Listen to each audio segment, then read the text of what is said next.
Welcome to Ayia Napa Sculpture Park. Right now, you're standing at one of the most unexpected open-air galleries in Cyprus, a place where art, landscape, and the Mediterranean all collide.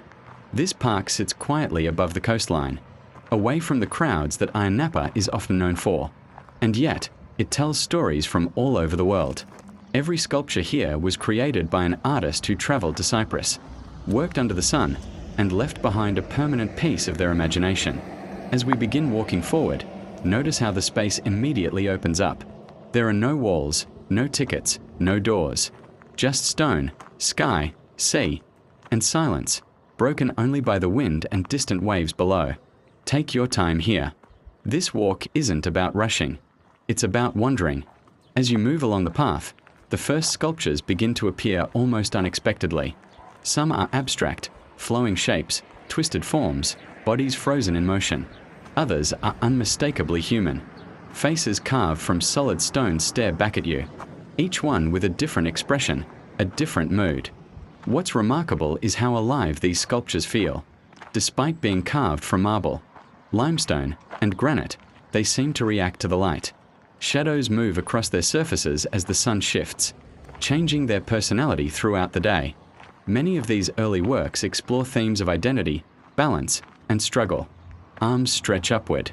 Figures lean forward, as if caught mid-step. There's tension here, but also calm. Pause for a moment and listen. This is one of the quietest places in Ayia Napa.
As you continue deeper into the park, you'll notice how different each sculpture feels.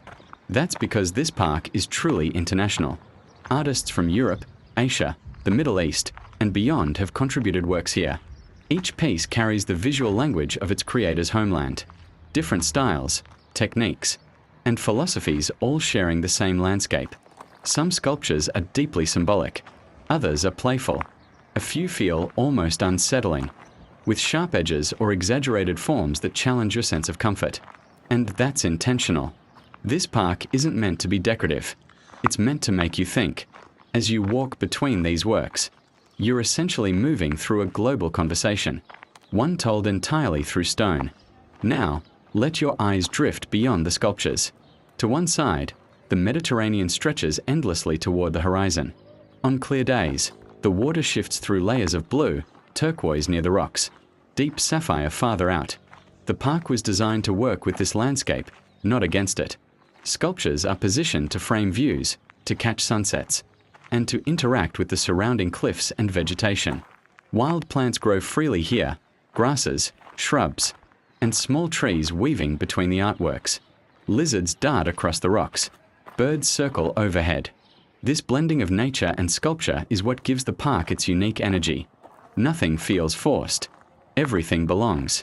As you move further along the path, you'll notice a shift in theme. Many of the sculptures here draw inspiration from mythology, ancient stories of gods, heroes, love, and transformation. Cyprus itself is deeply tied to myth, particularly stories of Aphrodite, the goddess of love, said to have risen from these very waters. Human figures become more prominent here. Some are idealized, others intentionally distorted. Muscles stretch, torsos twist, faces tilt upward as if searching the sky. These works explore timeless questions: who we are, where we come from, and what it means to exist in this world.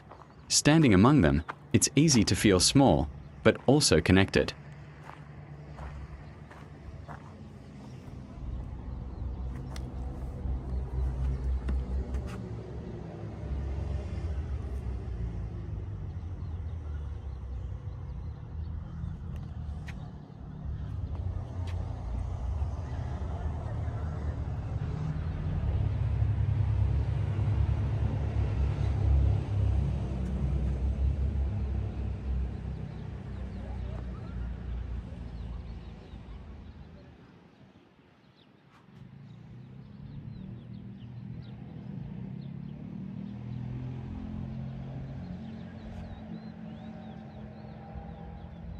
The further you walk, the quieter it becomes. Some sculptures are tucked away in corners, slightly hidden from the main paths. Finding them feels like a reward, as if you've discovered something meant just for you. Take advantage of these moments. Sit on a nearby rock. Let the breeze cool your skin. Watch how the light plays across the stone surfaces. This park invites reflection. There's no single route, no right way to explore. Every visit feels different depending on your mood, the time of day, and the season. As the path begins to loop back, take one last look around. Behind you are dozens of sculptures, each one representing hours, days, and weeks of labor. Ahead of you is the familiar world, roads, buildings, and everyday noise waiting to return. But places like this leave a mark. Ayia Napa Sculpture Park isn't just an art space. It's a pause, a breath, a reminder that creativity doesn't need walls, and beauty doesn't need permission. As you slowly make your way back, carry this calm with you. And remember, some of the most powerful galleries in the world exist quietly, under open skies.